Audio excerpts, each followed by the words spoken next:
Hi, I'm Sarah Carpenter, the Executive Director at the Memphis Left. You are listening to Funky Politics.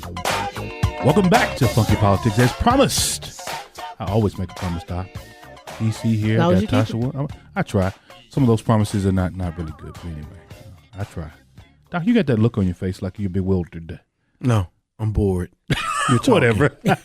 Look, yo, and that's what happens. We've got let me tell you something. We got an exciting young man who's in Memphis and Shelby County, relocated back here to Memphis and Shelby County to help us out with a little bit of education on the side. Dr. Cedric Gray, the Director of Education with Shelby County Government. Welcome to. Well, first of all, that's a new territory. Well, it is. That deserves some fanfare because he is Shelby County's first Director of Education. Appointed by the new county mayor, right. And this is some forethought. I mean, he had to put a lot of thought into something like this. Yes, you know? Yes. Wow. Yes. Well, welcome to the program, Dr. Gray. Thank you. It's good to be here. Well, Good to be here. I don't want to belabor this thing. Tasha, you over there? I want to know what brings you to the great work here in Memphis. So it's a long story. I'll make short. Left Jackson, Mississippi as superintendent, and connected with one of my heroes, Dr. Carol R. Johnson, who at the time was regional executive director for New Leaders for New Schools. And she said, guess what? I've got an opening for you. And so I said, yes, ma'am, I'll jump right on it. And I began at that point to train school superintendents and school leaders on instructional practices and instructional leadership. I was clocking in on Mondays at Memphis International Airport and clocking out on Thursday afternoons. I was gone most of the time. Wow. So I was not able to really connect to the community like I'd like to. Right. I felt like I was training everybody else folk and not helping my own. And then, just so happened, through lots of prayer and soul searching, this opportunity popped up. And honestly, I said, I don't know if, I've got some sense of humility. Yeah. And so I'm not sure, if I'm that guy, right? Maybe the mayor's looking for somebody who's got something different, something more. But sure enough, I got an email that said, you ought to look at this. Wow. Yes, and so I did. I've continued to stay in contact with Dr. Carol R. Johnson. She's my hero. Yeah. And she said, Cedric, don't pass this up. You wanted to come back home. You wanted to contribute to your community. And so here's your chance. And so now the opportunity you had with Dr. Johnson with New Leaders and New Schools. Mm-hmm. Now you were traveling around the country training principals? I was. As far west as West Covina, California. As far east as and southeast as Greensboro, North Carolina, Guilford County. So I had counts everywhere. Denver, Colorado, eastern Texas. There had 10 districts in East Texas, right? So mercy. Yes, and it was great work. Don't get me wrong. Yeah. But I just felt something was missing.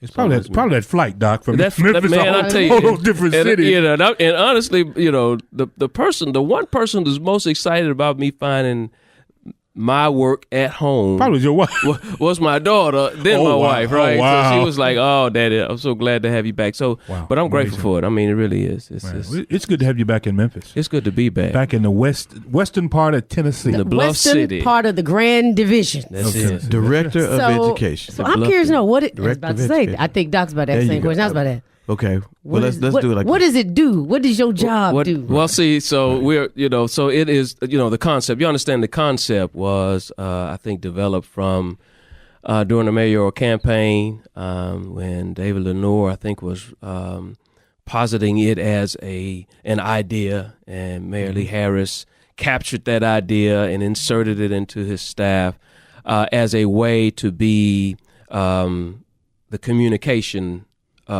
between and among the 7 school districts in our county. Sure. So we have 7 districts.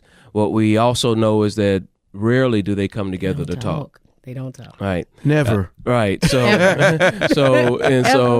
part of the mayor's charge was, I'd like for you to do that. I'd like for you to grab the best ideas across the county, put them in a space, almost curating them, right? And so and then sharing that. So, and using that as we guide policy and legislation. I am excited to announce, though, I've met with all 7 on 2 occasions. So we have quarterly meetings set up now. It's really kind of cool. And you're the first person to ever do that in the history of Memphis. I feel like a Nobel Peace Prize is in order. I don't know that I deserve all that. Is this the first time that all the superintendents more like a Harris together? Peace Prize? Well, I would. First of all, I don't know for sure, but I would say since the demerger, I don't know that they all got together formally. Right. Wow. I know that they are colleagues through and probably some meetings. Right. And so there's a West Tennessee sort of thing that happens with superintendents as well. Yeah. But the 7 in this county had not, as far as I know. So, good. You should see us in the room. Right. They're excited about being with each other, excited about talking, swapping stories, and those kinds of things. But are there any girls in that room? There is a girl. Okay. Tammy Mason is superintendent in Arlington. Okay. But it sounds like you're saying everybody's happy to be together. It sounds like you have people that were there that wanted to meet, but something was keeping them from meeting. So what is that something that was keeping them from meeting? I heard Sister Sarah Carpenter say that sometimes the churches aren't asked. Right. Them, and so sometimes you just got to ask. Okay. And so I know them. My work in Fayette County as superintendent, I get to know John and David and Jason Manuel from Germantown. I know these people. So it really was a couple of phone calls. Y'all mind? I'm new in this role. Y'all mind getting together and talking to me? So you saying you did it? I'm just saying. Nobel Peace Prize is in order. I keep trying to tell y'all. You basically saying it was me. Look. That's what you doing. It was me. That's funky politics. You tell it like it is. Okay, well, let me just say this. This is with humility and respect. So I couldn't have just called them up. You don't think they would have just called them? You could. You could do that. They would have just called me. You could do that. I really think a couple of things happen. I really think this. Now, this is maybe I lean on optimism a little bit more. There's some reality that takes place too. Now, there's no sugarcoating the real stuff. But I really think that just as superintendent in that role, they really wanted to say, hey, we are in this thing together. So we want, and my goal is to have a quality education for all school-age citizens in our county. Right? And it's good in some spaces and not good in others. And don't get it twisted. It ain't good everywhere outside of the city limits. That's right. You're listening to Funky Politics, powered by the KUDZUKIAN Network. One thing how many students do we have countywide? Is there a ballpark number that's not only under our district, but all the other 6 districts? About 174,000. 174,000. 7 school districts. See, now I got the answer. I had a conversation. I said, Memphis, we are the 11th largest district. Someone said, no, we're not. We're number 23. I said, somehow we are about 11. And that is how, because we add all the other counties. Now, one thing I you said the 7 was the Achievement School District Superintendent in that conversation. She and I have met. Dr. Sharon Griffin and I were principals together. Okay. And so I met separately with her because I was onboarding, right? Okay. And so, yes, she's not in that meeting. But when you bring it up, shame on me. I was about to say, you can get her in the meeting. Yeah, so and everybody don't fight her. I'm gonna give you Nobel Peace Prize for real. Right. I'm writing to Poland so now. Sharon Griffin quite well. But so I'm derelict. So I'm hearing it, right? And so she gets the text message when I leave here that says, "Hey, Sharon, I need you. I'd love to have you at the next space." And what's funny about you're gonna offer his name up to the folks in Poland. I did, the president. I sent. I did send him. As we move it on, okay. so we know that you can get the people in the room, but is that the primary role of your position, or do you have a much more substantive thing other than that's just substantive? I know it is, but I know. But once everybody here's what I'm saying. Once everybody starts talking, that's right. That's that. Yeah. Check. Do next thing. Yep. What are some of the other? Because I know you got a much more substantive agenda of things. Right. So, and I'm glad you said that because so this role is different for me in that there is some policy and legislation implications that I'm learning as we go. So the first thing we're pushing, and the mayor Mayor Lee Harris has championed, is needs-based universal pre-K. Right? Speak on Yeah, it. so there are four. So can we break this down a little Sure. bit? There are 12,000 4-year-olds in the Shelby County, right? Currently, 6,500 of them are receiving needs-based pre-K. Okay. All right. So we want to increase that number. There's some funding formula. We want to increase that number to 7,500 next year, and then 8,500 at the end of 2 years, which means 8,500 out of 12,000 will receive needs-based universal pre-K. There are, if you're doing the math, 8,500, 12,000, there's some that's not calculated in that because they're not in needs-based. Well, I was going to say, how many of the needs-based that need it are getting it right now? There you go. And so that's part of what we want to provide. Okay. And the county-wide approach is, what does good 4-year-old school look like? Not just where I sit and live, right? But where does it look like in the four corners of the county? That's where coming together, those are kinds of things that inform policy. So you got 6,500 kids that are getting that right now. Yes. How many are not getting it? So if they're, I mean, how many are not? 12,000. yeah, out of 12. So I would say But all the 12,000 doesn't Out need of it. 12,000 4-year-olds. Yeah, Yeah, 6,500. how many are needs-based? So that Not leaves getting us with 5,500. But all that 5,500 they don't need it. right, about I would approximate about 3,000 of them are not needs based. And what I mean by that is that they can afford to do what they need to do for their 4-year-old without assistance from anyone else. So that's going to leave you with about 2,000 that need it and aren't getting it. That's correct. And the total is, out of 12,000 4-year-olds, you've got 8,500 kids in this area that are in need of needs-based education. Yes. 4-year-olds. Yes. Well, now hold on. Now I'm going to have to go back to the Vanderbilt study, and Yes, sir. you're a Hit policy guy. You're Hit a it. policy guy now. Yes, sir. Tosha, you're education policy person now. If the Vanderbilt study says that my little person doesn't go to its pre-K program, right, and he sits at home with me or whomever, and this other young person is in there, they catch up by what grade, Tosha? 3rd grade. But So hold on. here's what happens. They catch up by 3rd grade. So does the end justify the means? I mean, I hear what you're saying, but you've got those people out there that say, look, are we chasing a rabbit down a hole on this one right That's here? people right? who can afford good quality preschool. There it Because is. them I other just asked the 2,000, question. we don't never catch up to them. There it Ever. is. There it Ever. is. I Ever just in life. asked a simple Right. And question what's- that I think needed to be asked Yeah. because you've got those folks that said the Vanderbilt study's out there. Right. The Vanderbilt study is out there, and they say that by the time these pre-K providers provide pre-K education for 4-year girls, when they get to 3rd grade, their education, for the most part, performance starts to slip. What I don't think they take in consideration is the quality of instruction that's provided for students who get to kindergarten, 1st and 2nd grade. When they get to 3rd grade, you still have to take a look at the quality of instruction that they are receiving. You have to take a look at the curriculum that varies, right? And then you have to take a look at socio-emotional and other factors along those lines. Behavior issues, right. So I mean, okay.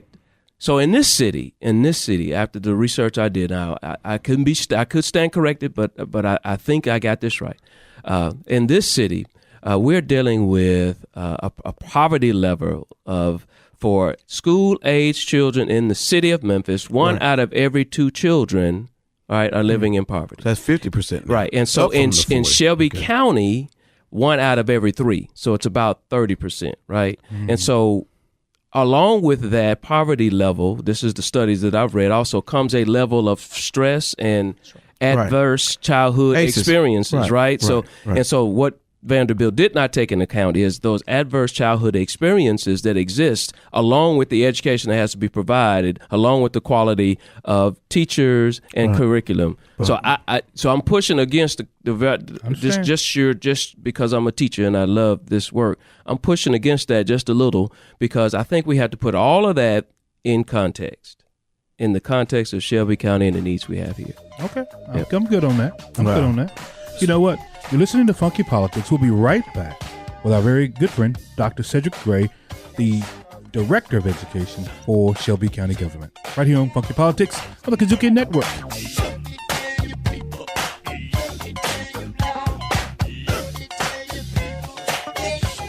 We got the funk, funky politics on the KUDZUKIAN Network. Riffin' on Jazz. I'm Howard Robertson, one of your hosts for Riffin' on Jazz. Riffin' is your weekly visit with friends where we dive all in to that classic African-American art form called jazz every week on your favorite broadcast and podcast platforms. Riffin' on Jazz on the KUDZUKIAN Network. KUDZUKIAN! Funky politics.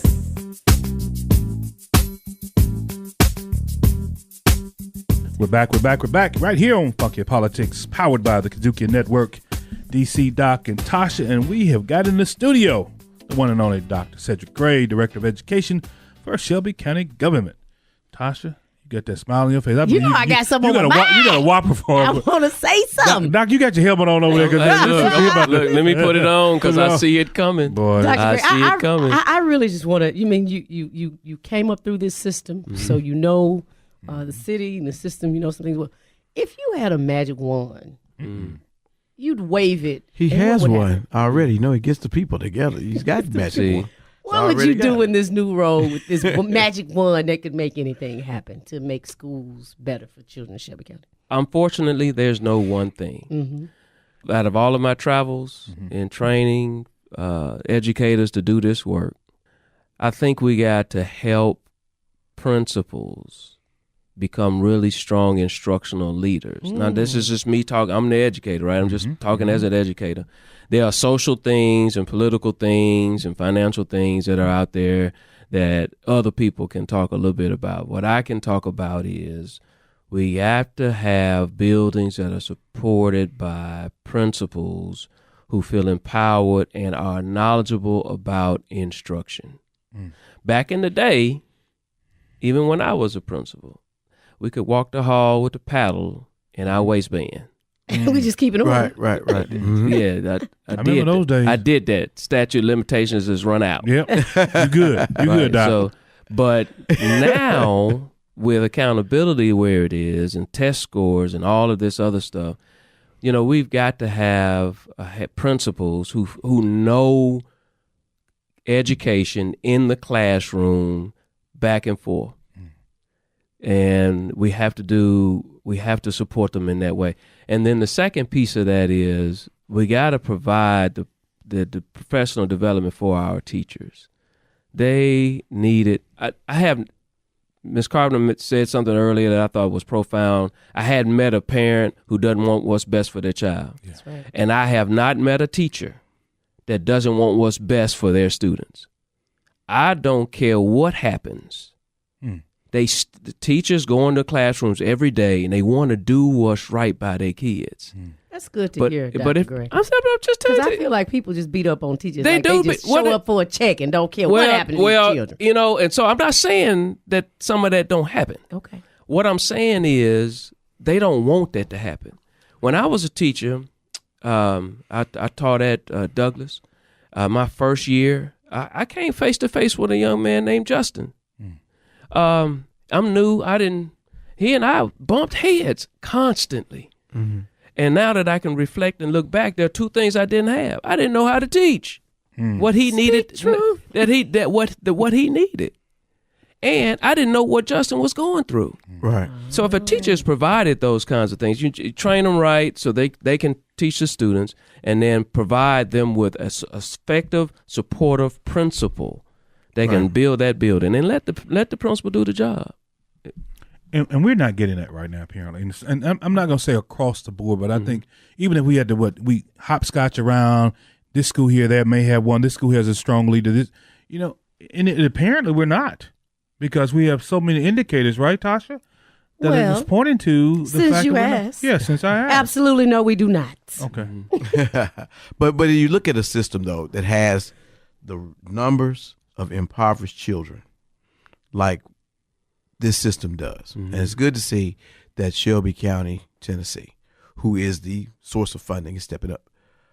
How do you start to institute the product that's going to take these kids to a different level so that these 40% kids, and I'm saying 40% because that's Memphis and Shelby County, these 40% of kids that are living in in poverty, real poverty, unqualified poverty, don't just grow up to be poor adults.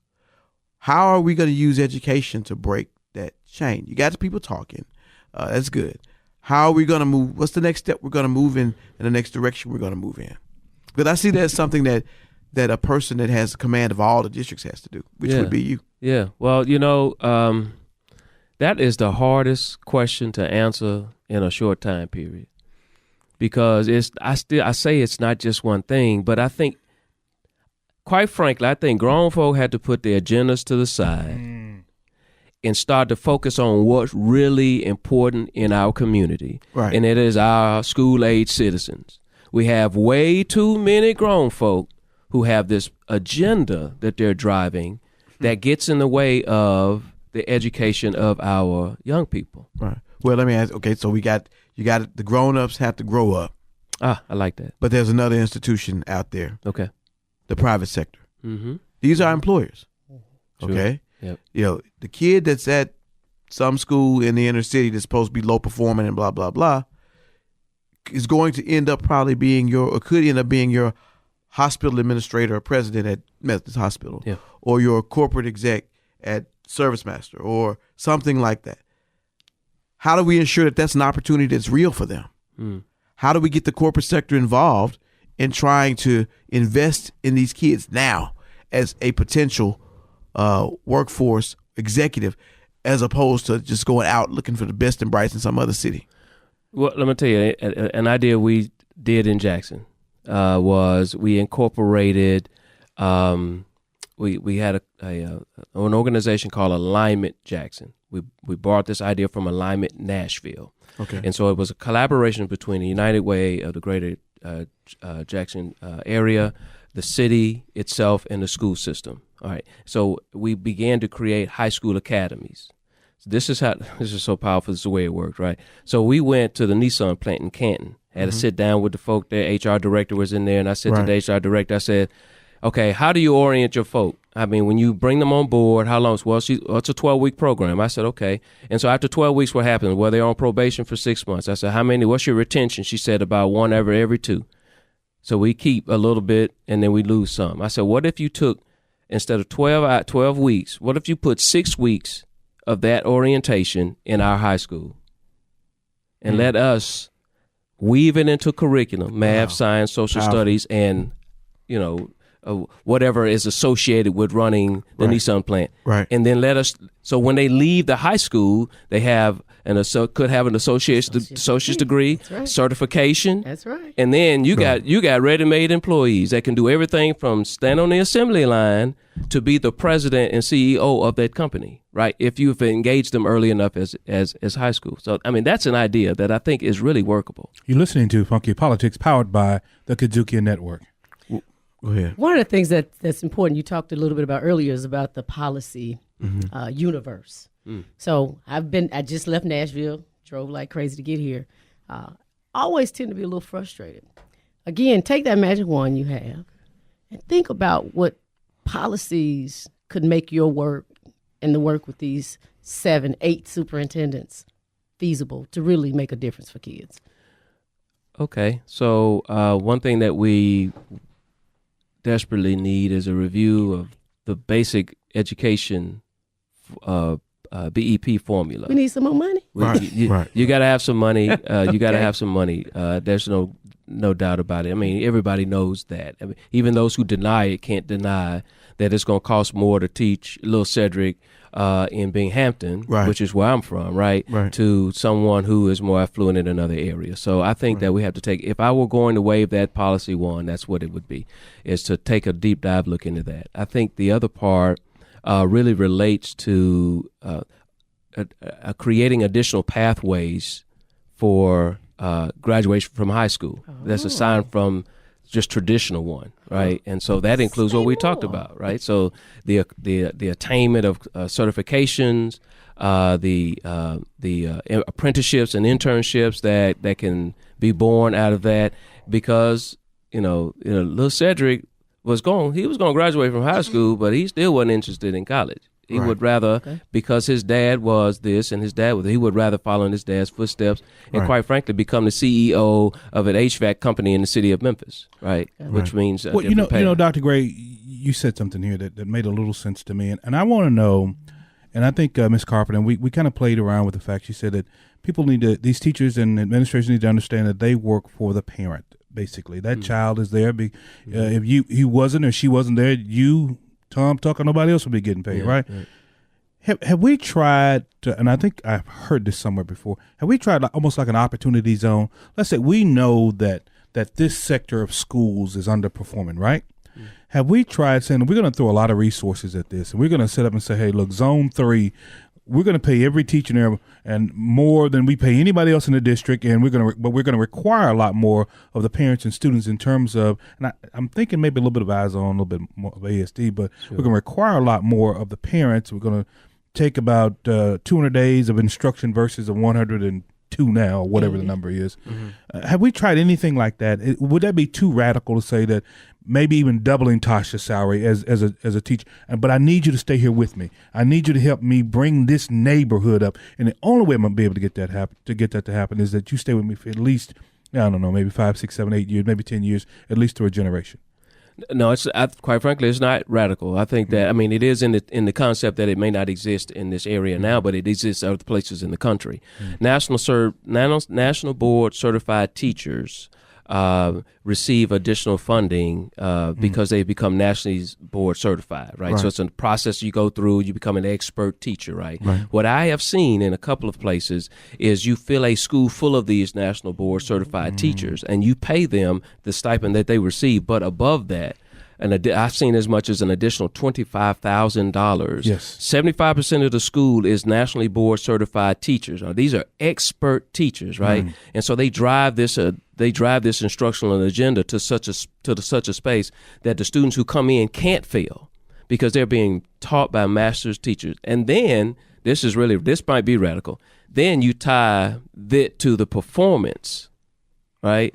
So if you bring your child up, you grow that child from in 1 year, and if you provide 2 years worth of growth in 1 year, then you get an additional bonus. Yes. What's wrong with that? We do that in corporate America every day. Absolutely. And so we got to take some of those. We got to adopt some strategies, I think, Tosha, that says, look, we've tried all this other junk. It's failed us. Well, I just want to say now you got to get those national board certified teachers from somewhere. Well, so now I will promise you that we might have a shortage of a sort here in the county of Shelby. Well, guess what? I'm going to start recruiting just like I recruit police officers in Little Rock. I recruit them in Dallas. Hey, look, I'll recruit you into Memphis. We're going to pay you $100,000 to come as a national board certified teacher to do whatever that number is, that magical number is. Where there's a will, there's a way. Well, and doesn't necessarily have to be national board certified. It could be certified in some way, in some aspect, right? Some master teacher program. Yes. Master teacher program. I think back in the day it may have been something akin to career ladder, but master teacher program that says you've passed the test, you've made the grade, you are in this master teacher slot. We want to send you to a school where 10 other are there just like you, that the school has been historically low performing. I want you to make that school performing. In 3 years, if you get that school performing, then you get the $100,000. And guess what? Then you need to maintain that, right? So just not there. That's right. And while they're there, in making this certification, we continue to provide the same training for other teachers. After a while, we can multiply this thing. But the opposite is what happens. So our best and our brightest, our national board certified quality teachers, you know where they go? Where they go? They get to go to the optional schools with the best kids and the best classes. Well, I guess. And coast on out to retirement. But here's another thought. They don't get sent to the place where they're most needed. Looking at the private sector once again, because you got to have that partnership. How hard is it to get people from the private sector to come and work on an adjunct level in our system? In other words, we might need that policy magic wand for that. Well, people vested in magic wand. And we've talked about this on another program. I think you're going somewhere. Yeah, with that. I mean, who's going to teach you science better than a doctor? Who's going to teach you, home ec better than a chef? Who's going to teach you social studies better than maybe a PhD over at the university? He's got office hours. who's going to teach you law better than a lawyer? Who's going to teach you English better than an English professor or someone who deals with that on a regular basis? So, it's just, and they don't have to work and be employed full time. No. Just give enough and then get the credit from their company or get paid to do it. Because after all, what you're doing is you're sowing the seeds of education into your future workforce. And what a better way to do that than actually being on the ground? Then we can stop asking people in corporate America, go to a school, check out a child, become a mentor, because now you're there every day. Yeah. They see a doctor. Mm-hmm. They see someone. And it's almost like adopting a college level environment to a K through 12 situation, right? Right. And we've talked about this before in the program, and I think it has merit. I mean, I think right now we have got to do something that's completely radical that makes everybody say, what the hell are they doing? That's the craziest idea. And sometimes crazy works. Doesn't it, Tosha? Sometimes it does. Again. It just might work. But you don't need that policy one. He don't need to wear that policy Well, we're one. definitely not going to get out 40% poverty doing what we're doing now. Because that's not working. That's just a slow boat to hell. Doc, look, Dr. Gray, I know you got some hard stops. We've enjoyed you being here with us. It's good to know that we got a young brother by the name of Dr. Cedric Gray, who's the director, the newly appointed director of education for Shelby County government right here in Memphis and Shelby County. Man, will you come back and see us again? Absolutely. A bridge builder. A Nobel Peace Prize candidate. A highway, super highway constructor. I am asking that if you know of any. So I'm still we're building educational superhighway. We're building the plane as we flying it, right? Yeah. And so if you know of spots that that I could benefit being in, then let me know because we're still taking in lots of ideas and lots of. We're formatting this thing, right? So we're doing a good job, I think, of framing it around the vision of Mayor Lee Harris, but we're still painting the canvas. And so we need I'll say this: Tosha and I, we're not only going to submit your name along with the president's name again for the Nobel Peace Prize for next year. We're going to make sure this thing gets off the ground this time, Doc. Right? Doc's you didn't say me. You said Tosha and I. Well, no, Doc's our lawyer for this. Whatever. Y'all got me sweating. I'm hot. Thanks a lot for being with us here on Funky Politics. There you go. Powered by the KUDZUKIAN Network.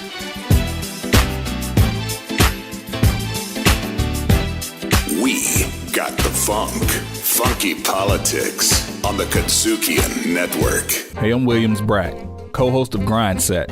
The insight you gain from us and our guests will motivate you to take the leap into entrepreneurship. Make sure to check us out on Spotify, Apple Podcasts, TuneIn, Stitcher, or your favorite podcast provider. Grind Set on the KUDZUKIAN Network. KUDZUKIAN.